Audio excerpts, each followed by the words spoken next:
Good day, ma'am. Good day, BSC4C. I am Jocelyn A. Duerme, and I am the first reporter of Group 4, and my topic is all about Lesson 13, LGBTQ plus psychology. So let's start with the definition of terms.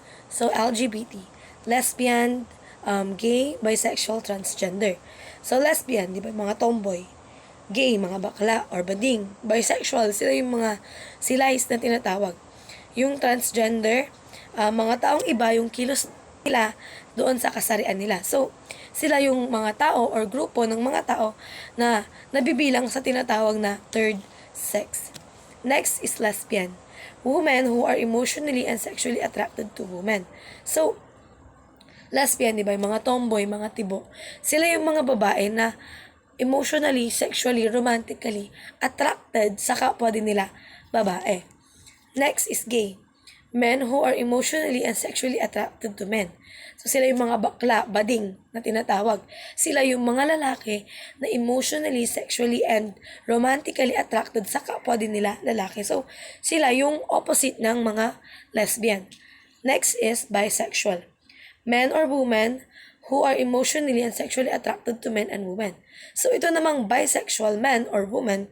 So kapag sinabi kasi nating bisexual, bisexuality, ibig sabihin, um, emotionally and romantically attracted sila sa both men or women. Just like, for example, ko, si Miss Sharon Reyes, isa siyang singer dito sa Philippines. And dati siyang mayroong husband na lalaki. And then, ngayon, meron na siyang kinakasamang babae. So, isa siyang bisexual woman. Next is transgender. When your gender identity or how you feel is different from your physical sex, male or female. So, pag sinabi mo namang transgender, ito naman yung hindi nagko-correspond yung gender identity nila doon sa birth sex nila. For example, pakiramdam nila babaeng-babae sila, pero yung sex organ nila is panglalaki.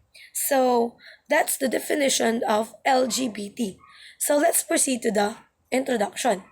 So, labels are so powerful it can be used to discriminate and oppress people, like how the German Nazis used the word Aryan race to mean superior, and Jews and homosexual to justify their mass murder of what they called as inferior race. So when you say label, ito yung identity mo sa society. Ito yung parang kino-consider nila as powerful tool wherein ginagamit nila yon to describe or discriminate and oppress or i-judge yung isang tao. So, kagaya na lang ng ginawa ng isang German na si Nazi.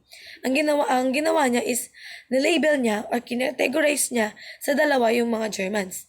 Tinawag niyang Aryan race yung mga superior. Ito yung mga nasa top.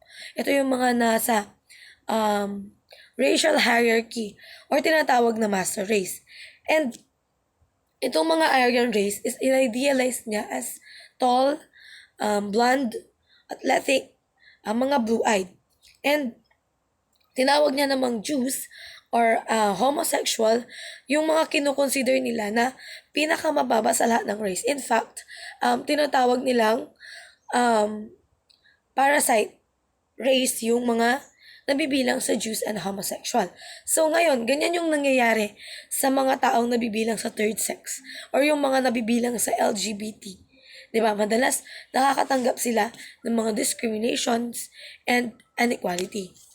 So next is views on LGBT in history. Sexual and emotional attraction towards the same sex has been recorded throughout the history of mankind. So, noon pala is meron na. Kumbaga, uso na rin yung tinatawag nilang attraction between same sex. Hindi lang nagkakaroon ng attraction between opposite sex. So, in China, 600 BCE, they used the terms pleasure of the beaten pitch and brookback. So, in China, noong 600 BCE, ang term na ginagamit nila is pleasures of the beaten pitch and brookback. So, ayan yung term na ginagamit nila sa homosexual love. It is between male to male love dahil sa isang ancient Chinese story about sa isang emperor na kumbaga nagustuhan or na in love siya dun sa kapwa niya lalaki. So, in Japan naman is yung shudo or nanshuku. Ito naman yung same lang din siya sa China. Male to male love. In a pre-modern era of Japan naman. So, in Thailand naman is yung kathoy. So, ito naman, sila yung mga transgender women and gay men and kinoconsider sila as strong and beautiful people dun sa culture nila. So, dahil ang Thailand is ang tinatawag na LGBTQ friendly country in the Philippines or in the East Asia rather. So actually kadalasan ng mga nagpapa-opera 'di ba sa Thailand sila pumupunta kasi it is allowed doon sa country nila. So in Philippines naman is yung Babaylan and Katalunan in Philippines. So typically ang Babaylan or Katalunan is mga babae. Pero may mga lalaki na nagko-cross gender sila para maging babaylan kasi based sa mga kwento is ang isang babaylan is isa sa mga symbolic icon dito sa Philippines. Next is in Ancient Greek. So, all males are expected to take on a younger male lover in practice called pederasty.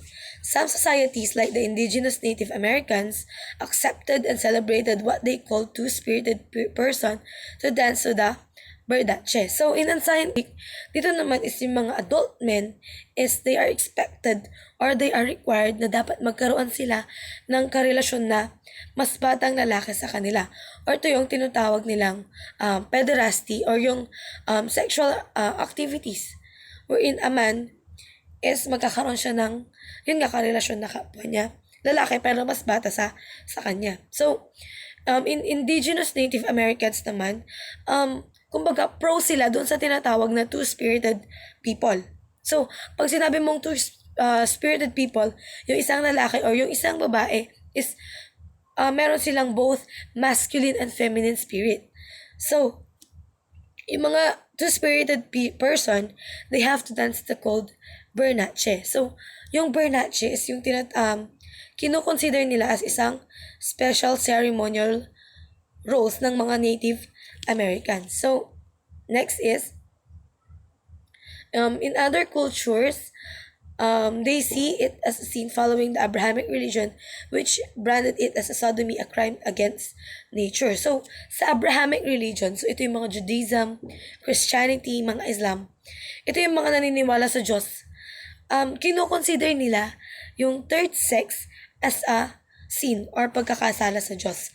So, which is, nabanggit dyan yung tinatawag na sodomy.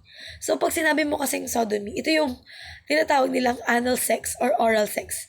Wherein, di ba, madalas ginagawa ng mga taong nabibilang sa third sex. So, hindi ko na kailangan elaborate yung anal sex or oral sex. Alam ko, familiar na kayo dyan. So, kino-consider nila yon as a crime against nature dahil daw sa pagiging immoral niya and unnatural.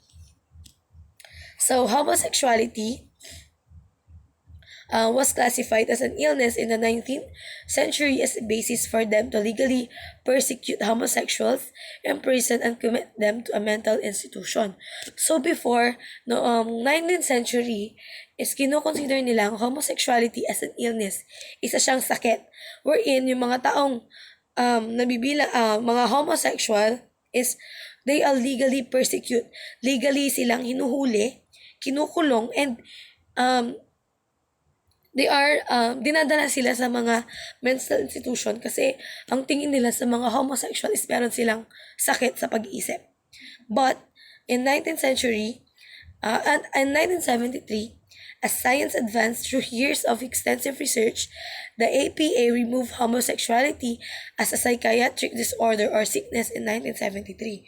So, di ba nga, parang kino-consider nila as illness ang pagiging homosexual, pero noong 1973, yung APA or yung American Psychological Association is, kumbaga, ni-remove nila, tinanggal nila as illness or as a psychiatric disorder ang homosexuality. So,